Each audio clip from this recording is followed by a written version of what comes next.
سیدنا حضرت علی رضی اللہ تعالیٰ کہ جن کی زبان پہ اللہ نے سچ کو جاری کیا اور جو یہ بات کہا کرتے تھے کہ مجھے آسمان سے گرنا پسند ہے اس بات سے کہ میں نبی کائنات صلی اللہ علیہ وسلم پہ جھوٹی بات کروں، اور تم لوگوں علی رضی اللہ تعالیٰ کی طرف جھوٹ بولتے ہو، ضعیف روایتیں گڑھتے ہو، من گڑت قصے کہانیاں علی رضی اللہ تعالیٰ کی طرف منسوب کر کے لوگوں کے سامنے بیان کرتے ہو۔ علی رضی اللہ تعالیٰ تو یہ کہہ رہے کہ مجھے آسمان سے گرا دیا جائے، یہ بات مجھے زیادہ پسند ہے اس بات سے کہ میں نبی کائنات صلی اللہ علیہ وسلم پر جھوٹ باندھوں۔ اور آئیے یہ بات بھی سامنے رکھیے، نبی کائنات صلی اللہ علیہ وسلم نے خارجیوں کے بارے میں پیش گوئی فرمائی تھی۔ آپ نے فرمایا ایک وقت آئے گا جب خارجی لوگ نکلیں گے، اور وہ کس عالم میں نکلیں گے؟ نمازیں پڑھیں گے، تم اپنی نمازوں کو ان کی نمازوں کے سامنے حقیر سمجھو گے۔ کن کو کہہ رہے؟ اپنے صحابہ کو کہہ رہے، اس جماعت کو کہہ رہے جس کے بارے میں اللہ کہتے ہیں اولئک هم المفلحون، اس جماعت کے بارے میں جس کے بارے میں اللہ فرماتے ہیں اولئک هم الفائزون، اولئک هم المؤمنون حقا، اولئک حزب اللہ۔ اس جماعت کے بارے میں اللہ کے رسول ان کو بتا رہے ہیں کہ تم اپنی نمازوں کو ان کی نمازوں کے سامنے حقیر سمجھو گے، تم اپنی عبادتوں کو ان کی عبادتوں کے مقابلے میں چھوٹا سمجھو گے، اور تم اپنے روزوں کو ان کے روزوں کے مقابلے میں کم تر سمجھو گے۔ لیکن وہ قرآن تو پڑھیں گے لیکن قرآن ان کی ہنسلیوں سے نیچے نہیں اترے گا۔ یہی لوگ خارجی جو قتل عثمان میں شامل تھے، حضرت عثمان رضی اللہ تعالیٰ کی شہادت کا باعث بنے، اور یہی خارجی لوگ علی رضی اللہ تعالیٰ کے دور میں جمل کا باعث بنے، یہی خارجی لوگ صفین کا باعث بنے، اور یہی خارجی لوگ تھے کہ جنہوں نے امت کے اندر اختلاف کو کھڑا کیا، من چاہی تفسیریں کی قرآن کی، من چاہے معنی اور مفہوم نکالے، اپنی مرضی کا معنی کر کے لوگوں کے اندر فتنے اور فساد کو پھیلایا، اور نبی کائنات صلی اللہ علیہ وسلم کے صحابہ سے دور کیا، اہل بیت کا نام لے کے اہل بیت کی آڑ کے اندر نبی کائنات صلی اللہ علیہ وسلم کے صحابہ کا خون زمین پر بہایا اور ان کو شہید کیا۔ علی رضی اللہ تعالیٰ کا دور ہے، اب علی رضی اللہ تعالیٰ صفین کے اندر موجود ہیں، دونوں لشکر آمنے سامنے ہیں، جنگ ہو رہی، ایک بندہ درمیان میں کھڑا ہوا اور اس نے قرآن کے نسخے کو اٹھا کے کہا لوگوں تمہیں اللہ کا واسطہ دے کے کہتا ہوں رک جاؤ، باز آ جاؤ، اللہ کا قرآن تمہارے سامنے، کتاب اللہ تمہارے سامنے، میں تمہیں اللہ کا واسطہ دے کے کہتا ہوں رک جاؤ۔ اب یہ لوگ رک گئے، پیچھے ہٹ گئے۔ اب علی رضی اللہ تعالیٰ بھی چاہتے تھے کہ صلح ہو جائے، اب صلح کے لیے بیٹھے، ہوا کیا؟ شرائط طے ہو گئیں صلح کے لیے، یہ خارجی لوگ نکلے، انہوں نے اعتراضات کیے، ان کو پتا تھا اگر صلح ہو گئی تو ہمارے خون پہ صلح ہوگی، ہمیں مار دیا جائے گا، کیونکہ فتنے کو بپا کرنے والے ہی ہم ہیں۔ یہی لوگ تھے کہ جنہوں نے سیدنا حضرت عمار رضی اللہ تعالیٰ کو شہید کیا تھا، یہی خارجی، یہی عثمان رضی اللہ تعالیٰ سے بغاوت کر کے ان کے خلاف خروج کرنے والے یہی لوگ تھے۔ اور علی رضی اللہ تعالیٰ جب صلح کی شرائط طے ہو گئیں، ان لوگوں نے 3 اعتراضات کیے۔ اب 3 اعتراضات کون سے تھے؟ پہلا اعتراض انہوں نے تحکیم کے مسئلے پہ کیا، کہا انہوں نے ثالثی مقرر کی ہے، حالانکہ قرآن میں اللہ یہ بات کہتے ہیں ان الحکم الا للہ، کہ حکم تو صرف اللہ کا ہے، انہوں نے درمیان کے اندر ثالثی مقرر کی ہے، لہٰذا یہ مشرک ہو گئے ہیں، معاذ اللہ یہ کافر ہو گئے ہیں۔ اب انہوں نے کفر کے فتوے لگائے کن پر؟ سیدنا علی رضی اللہ تعالیٰ پر، سیدنا معاویہ رضی اللہ تعالیٰ پر، سیدنا حضرت عمر بن عاص رضی اللہ تعالیٰ پر اور دیگر اصحاب پر انہوں نے کفر کے فتوے لگانا شروع کر دیے۔ انہوں نے دوسرا اعتراض کیا، انہوں نے کہا کہ یہ میدان سے پیٹ پھیر کے بھاگ گئے، پیچھے ہٹ گئے، لہٰذا یہ لوگ گمراہ ہو گئے، گمراہی کے فتوے لگے۔ تیسرا اعتراض خارجیوں نے یہ کیا کہ اگر علی رضی اللہ تعالیٰ امیر المومنین تھے تو پھر صلح کی شرائط طے کرتے ہوئے امیر المومنین کے لفظ کو کاٹا کیوں گیا؟ یہ 3 اعتراضات کیے۔ اب لوگوں نے کہا علی وہ آپ پہ کفر کے فتوے لگاتے ہیں، آپ کے خلاف محاذ کھڑا کر رہے، ان کے خلاف جہاد کیوں نہیں کرتے؟ تو سیدنا علی رضی اللہ تعالیٰ نے کہا تھا کہ میں پہلے اتمام حجت قائم کروں گا، اس کے بعد ان کے خلاف جہاد ہوگا۔ حضرت عبداللہ بن عباس فقیہ امت، مفسر قرآن، عبداللہ بن عباس رضی اللہ تعالیٰ عنہ کو خارجیوں کی طرف بھیجا گیا. جب یہ ان کے پاس آئے, خارجیوں نے کہا عبداللہ تیرا آنا مبارک ہو. کہا مجھے مبارک نہ دو, مجھے یہ بتاؤ تمہارے اعتراضات کیا ہیں, مسلمانوں میں تفرقہ کیوں ڈالنا چاہتے ہو, وجہ کیا ہے, اپنے اختلافات میرے سامنے رکھو. انہوں نے اختلافات رکھے. پہلا مسئلہ تحکیم کا مسئلہ کہ انہوں نے ثالثی مقرر کی ہے. کہا تم ثالثی پہ جھگڑتے ہو, آؤ سنو قرآن. اللہ نے قرآن میں یہ بات کہی ہے کہ فَبَعَثُوا حَكَمًا مِّنْ أَهْلِهِ وَحَكَمًا مِّنْ أَهْلِهَا. سورہ النساء آیت نمبر 35 ہے. کہا جب میاں بیوی کا اختلاف ہو جائے, جھگڑا ہو جائے, تو ایک ثالثی مرد کی طرف سے لے لو, ایک ثالثی عورت کی طرف سے لے لو. جب اللہ نے ثالثی کا حکم دیا ہے, اگر علی رضی اللہ تعالیٰ نے یا ان کے ساتھیوں نے ثالثی مقرر کر لیا تو غلط کام کون سا کیا ہے؟ اب جواب نہیں آ رہا. کہا پہلا جواب حل ہو گیا, پہلا اعتراض حل ہو گیا. کہا جی ہو گیا, دوسرے کی طرف آئیں.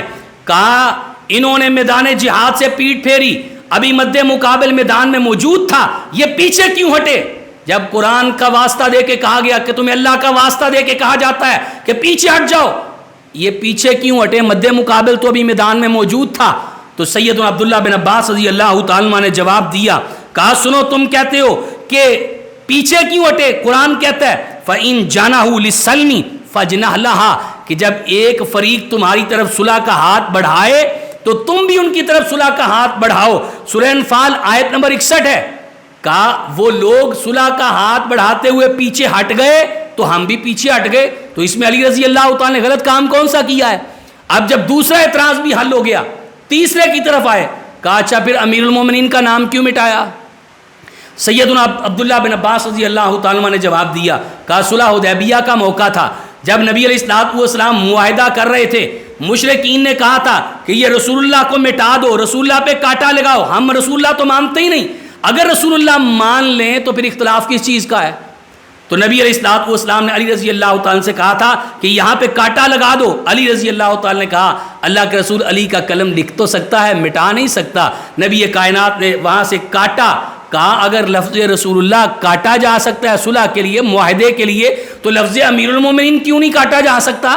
امیر المومنین کا لفظ کاٹ کے علی رضی اللہ تعالیٰ نے کون سی غلطی کی ہے؟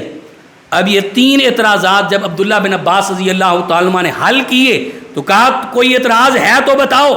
لوگ خاموش ہیں, اور عبداللہ بن عباس رضی اللہ تعالیٰ کے یہ مدلل جواب سن کے, حدیث کے اندر آتا ہے, مصنف ابن ابی شیبہ ہے, مصنف عبد الرزاق ہے, البدایہ والنہایہ, تاریخ طبری, الاستیاب امام ابن عبد البر کی, یہ ساری کتابوں میں یہ بات موجود ہے. 4000 خارجی عبداللہ بن عباس رضی اللہ تعالیٰ کے دلائل کو سن کر پلٹ آتا ہے, توبہ تائب ہو گیا اور علی رضی اللہ تعالیٰ کے لشکر کے ساتھ شامل ہو گیا. اب کچھ لوگ ایسے بھی تھے کہ جنہوں نے عبداللہ بن عباس رضی اللہ تعالیٰ کے دلائل کو ماننے سے انکار کر دیا, ہٹ درمی اختیار کی. اب انہی لوگوں نے دوبارہ فتنہ کھڑا کیا. علی رضی اللہ تعالیٰ نے پھر جنگ نہروان لڑی. لوگ جمل کا تذکرہ کرتے ہیں, لوگ صفین کا تذکرہ کرتے ہیں, جنگ نہروان کا تذکرہ کیوں نہیں کرتے؟ کن لوگوں کو مارا علی رضی اللہ تعالیٰ نے, کن لوگوں کے خلاف جنگ نہروان لڑی گئی؟ اور یہ وہی لوگ تھے جو قتل عثمان رضی اللہ تعالیٰ میں شامل تھے. یہ وہی لوگ تھے جو فتنہ پرور جنگ جمل میں کے محرکات تھے. یہ وہی لوگ تھے کہ جنہوں نے جنگ صفین بپا کی. انہی لوگوں کی وجہ سے جنگ صفین لڑی گئی. اور یہی وہ لوگ تھے جنہوں نے سیدنا علی, سیدنا حضرت معاویہ اور دیگر اصحاب پر کفر کے فتوے لگائے. علی رضی اللہ تعالیٰ نے جنگ نہروان کے اندر ان خارجیوں کا صفایا کیا. اور علی رضی اللہ تعالیٰ جب میدان میں پھر رہے, گھوم رہے, کہا ایک کالی رنگت والے بندے کو تلاش کرو. اس کی علامت یہ ہے کہ اس کا ایک ہاتھ آگے ہاتھ نہیں ہوگا, بازو اس کا عورت کے پستان کی طرح ہوگا, تلاش کرو. لوگوں نے تلاش کیا, آئے, علی وہ بندہ نہیں مل رہا. علی رضی اللہ تعالیٰ نے کہا دوبارہ تلاش کرو. علی رضی اللہ تعالیٰ خود میدان میں آئے, بندوں کو تلاش کرنے لگے. ایک جگہ لاشوں کا ڈھیر لگا ہوا, لاشیں ہٹانا شروع کی. علی رضی اللہ تعالیٰ نے کہا ان کو پیچھے کرو. پیچھے کیا گیا تو نیچے سے ایک گرد و غبار میں اٹا ہوا کالی رنگت والا بندہ نکلا, اور اس کے ہاتھ بازو کو دیکھا گیا, وہی نشانی عورت کے پستان کی طرح. علی رضی اللہ تعالیٰ نے نعرہ وہاں پر لگایا, کہا اللہ اکبر, اللہ تیری بڑائی تیری کبریائی، مجھے یقین تھا نہ میں غلط ہوں نہ مجھے بتانے والا غلط ہے، اور بتایا کس نے تھا، پیش گوئی کس نے کی تھی کہ ایک وقت خارجی لوگ آئیں گے، قرآن پڑھیں گے، اپنے معنی اپنی مرضی کے معنی مفہوم کریں گے، من چاہی تفسیریں کریں گے، نمازیں پڑھیں گے، روزے رکھیں گے، آپ ان کی نمازوں روزوں کے سامنے اپنی عبادات کو حقیر سمجھو گے، اور قرآن ان کی ہنسلیوں سے نیچے نہیں اترے گا۔ نبی کائنات نے فرمایا ان کا سربراہ وہ شخص ہوگا کالی رنگت والا، اور اس کا بازو عورت کے پستان کی طرح ہوگا۔ علی رضی اللہ تعالیٰ نے اس بندے کو قتل کیا، یہ خارجیوں کا سفایا کیا، اور پھر علی رضی اللہ تعالیٰ یہاں سے نکلے۔ ان خارجیوں میں سے کچھ لوگ ایسے بھی تھے جو کچھ بچ گئے، پھر انہی خارجیوں نے علی رضی اللہ تعالیٰ کو کہا 3 لوگ معاذ اللہ فساد کی جڑ ہیں، ایک سیدنا علی، ایک سیدنا حضرت معاویہ، ایک سیدنا حضرت عمر بن عاص رضی اللہ تعالیٰ عنہم۔ انہوں نے کہا ان تینوں کو شہید کر دو، اسلام صحیح حالت میں آ جائے گا۔ اب انہوں نے بندے تیار کیے، عبد الرحمن بن ملجم نامی، پھر برق بن عبداللہ، اور پھر عمر بن بکر، یہ 3 بندے تیار کیے۔ کہا عمر بن عاص کو بھی شہید کر دیا جائے، امیر معاویہ کو بھی شہید کر دیا جائے، اور سیدنا علی رضی اللہ تعالیٰ کو بھی شہید کر دیا جائے۔ اب عبد الرحمن بن ملجم، اور سنو اس کے بارے میں، یہ قاری قرآن تھا عبد الرحمن بن ملجم، یہ بچوں مسجد کے اندر بچوں کو قرآن پڑھاتا تھا۔ جب اس کو مارنے لگے تو کہنے لگا کہ میری گردن بعد میں کاٹنا تاکہ میں قرآن کی تلاوت کرتا رہوں۔ یہ بدبخت، یہ بے ایمان، یہ خارجی، اور انہی کے بارے میں نبی علیہ الصلوۃ والسلام فرما کے گئے تھے کلاب من کلاب النار، یہ جہنم کے کتوں میں سے کتے ہیں۔ قرآن تو پڑھ، یہ نمازیں بھی پڑھتے تھے، روزے بھی رکھتے تھے، قرآن پڑھتے تھے، اپنی منچاہی تفسیریں کرتے تھے، اور قرآن ان کی ہنسلیوں سے نیچے نہیں اترتا تھا۔ یہ وہ لوگ تھے۔ پھر اس عبد الرحمن بن ملجم نامی شخص نے سیدنا حضرت علی رضی اللہ تعالیٰ پہ وار کیا، اور سیدنا علی رضی اللہ تعالیٰ کو شہید کیا۔ ایک گروہ ایسا بھی کھڑا ہوا، علی رضی اللہ تعالیٰ نے جب خارجیوں کو کیا، ایک گروہ ایسا بھی کھڑا ہوئی عبداللہ بن صبا کے ماننے والے، جس کو سبائی کہا جاتا تھا۔ اس نے کہا معاذ اللہ علی تو رب ہے، علی مشکل کشا ہے، علی حاجت روا ہے۔ علی رضی اللہ تعالیٰ نے کہا میں نے اللہ کے پیغمبر کی زبان سے سنا تھا 2 گروہ آپ کی وجہ سے جہنم میں جائیں گے، ایک محبت میں غلوف کر کے اور ایک بغض اور ان کے بعد رکھ کے۔ یہاں پر علی رضی اللہ تعالیٰ نے بغض رکھنے والوں کا صفایا کیا، خارجیوں کو قتل کیا، اور وہاں پہ علی رضی اللہ تعالیٰ نے جو ان کو رب کہتے تھے، مشکل کشا کہتے تھے، حاجت روا کہتے تھے، ان کا بھی صفایا کیا اور ان کو آگ کے اندر جلا دیا۔ عبداللہ بن عباس رضی اللہ تعالیٰ کو جب یہ خبر پہنچی تو انہوں نے کہا اگر مجھے پتا ہوتا تو میں کبھی بھی آگ کا عذاب نہ دیتا، کیونکہ نبی علیہ الصلوۃ والسلام نے فرمایا تھا کہ آگ کا عذاب دینے کا اختیار صرف اللہ کے پاس ہے۔ علی رضی اللہ تعالیٰ کو پھر بعد میں عبد الرحمن بن ملجم نامی شخص نے شہید کیا۔ معاویہ رضی اللہ تعالیٰ بھی نکلے، ان کو بھی وار کیا گیا، زخمی ہوئے۔ عمر بن عاص رضی اللہ تعالیٰ اپنی بیماری کی وجہ سے نہ نکل سکے اور یہ بھی بچ گئے۔ سیدنا حضرت علی رضی اللہ تعالیٰ شہید کر دیے گئے، اور پھر آپ کی شہادت کے بعد خلیفہ کے منصب پہ کون سرفراز ہوا؟ سیدنا حضرت حسن رضی اللہ تعالیٰ عنہ۔ اور پھر سیدنا حسن نے اسی بات کو آگے بڑھایا، صلح علی رضی اللہ تعالیٰ کرنا چاہتے تھے، شرائط طے ہوئی، علی رضی اللہ تعالیٰ نے کوفہ کی جامع مسجد ہے، امیر معاویہ رضی اللہ تعالیٰ کو بلایا، ممبر پر بٹھایا اور لوگوں سے کہا، بھائی سے کہا کم فبائے فإنہ امامی، اے میرے بھیا حسین اٹھو، امیر معاویہ رضی اللہ تعالیٰ کے ہاتھ پہ بیعت کرو، اس لیے کہ یہ میرے امام ہیں، اور لوگوں کو بتاؤ، اور جو اہل بیعت کا امام ہے وہی سب کا امام ہے، اور وہ امام کون تھے؟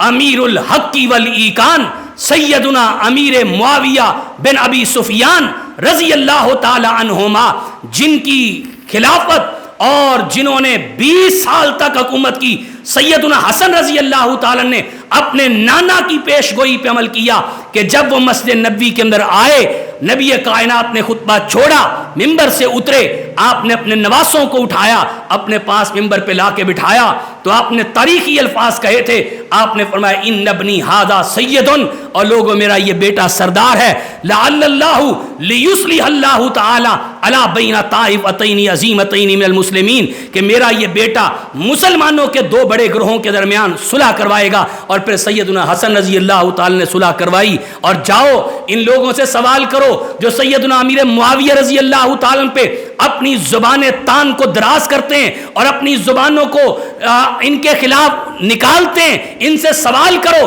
کہ 20 سال تک امیر معاویہ رضی اللہ تعالیٰ انہوں نے خلافت کی ہے یا انہوں نے حکمرانی کی ہے، کسی ایک شخص نے بھی ان کے خلاف ان کی بادشاہت یا ان کی خلافت کے بارے میں اعتراض کیا ہو؟ کسی ایک شخص نے بھی کھڑے ہو کے کوئی اعتراض کیا ہو؟ اہل بیت کا کوئی فرد کسی نے اعتراض کیا ہو؟ کسی نے کوئی اعتراض نہیں کیا، نہ حسن نے اعتراض کیا، نہ حسین نے اعتراض کیا، نہ اہل بیت کے کسی فرد نے اعتراض کیا۔ اور یہ بات بتاتی ہے کہ انہوں نے اگر اپنا امام ماننا ہے تو تم بھی اپنا امام سیدنا حضرت امیر معاویہ رضی اللہ تعالیٰ کو مانو، اور جس پر پیغمبر نے اعتماد کیا کہ ان کو کاتب وحی بنایا، جن پر پیغمبر کے نواسوں اہل بیت نے اعتماد کیا کہ ان کو خلیفہ بنایا، ان کے ہاتھ میں بیعت کی، انہو امامی کے لفظ بولے کہ امیر معاویہ ہمارا امام ہے، پھر ان کے بارے میں زبان تان کیوں دراز کرتے ہو؟ یہ بات سمجھ لو، علی اور معاویہ بھائی بھائی تھے، اختلاف رائے کا ہو جانا کوئی بڑی بات نہیں ہے۔ امیر معاویہ رضی اللہ تعالیٰ کہ جب ان کو پتا چلا کہ روم کا بادشاہ یا روم کا سپہ سالار وہ حملہ کرنا چاہتا ہے، امیر معاویہ رضی اللہ تعالیٰ نے خط لکھا، اور خط میں کیا لکھا؟ کہا روم کے کتے، اے روم کے لعین سن لے، تو کیا سمجھتا ہے تو اگر حملہ کرے گا، میں اور میرے چچے کا بیٹا علی ایک ہی صف میں کھڑے ہو کے تمہیں تمہاری زمینوں سے نکال دیں گے، اور زمین تمہاری فراخیوں کے باوجود تمہارے اوپر تنگ کر کے رکھ دیں گے۔ یہاں سے بھی سمجھ آتی ہے کہ حضرت علی اور حضرت معاویہ رضی اللہ تعالیٰ آپس میں شیر و شکر تھے، آپس میں محبتیں کرنے والے تھے۔ صرف قتل عثمان، شہادت عثمان رضی اللہ تعالیٰ کے حوالے سے اختلاف رائے ہوا، جس کی وجہ سے خارجیوں نے جس کا فائدہ اٹھاتے ہوئے جنگ جمل ان کی وجہ سے ہوئی، جنگ صفین ان خارجیوں کی وجہ سے ہوئی، دیگر مسلمانوں کے اختلافات ان کی وجہ سے ہوئے۔ قرآن کہتا ہے رحماء بینہم، یہ آپس میں شیر و شکر تھے، آپس میں ایک دوسرے کے لیے رحم دل تھے۔ آئیے ہم بھی ان کا احترام کریں، اپنے دل کے اندر ان کی محبت کو پیدا کریں، تاکہ اللہ تعالی ہمیں قیامت کے دن معاویہ کا ساتھ دے، ابو حضرت علی رضی اللہ تعالیٰ کا ساتھ نصیب فرمائے، حسن و حسین رضی اللہ تعالیٰ کا ساتھ نصیب فرمائے، اور قیامت کے دن اللہ ہمیں پیغمبر کائنات صلی اللہ علیہ وسلم کا ساتھ دے۔ اقول قولی ھذا استغفر اللہ لی ولکم ولسائر المسلمین۔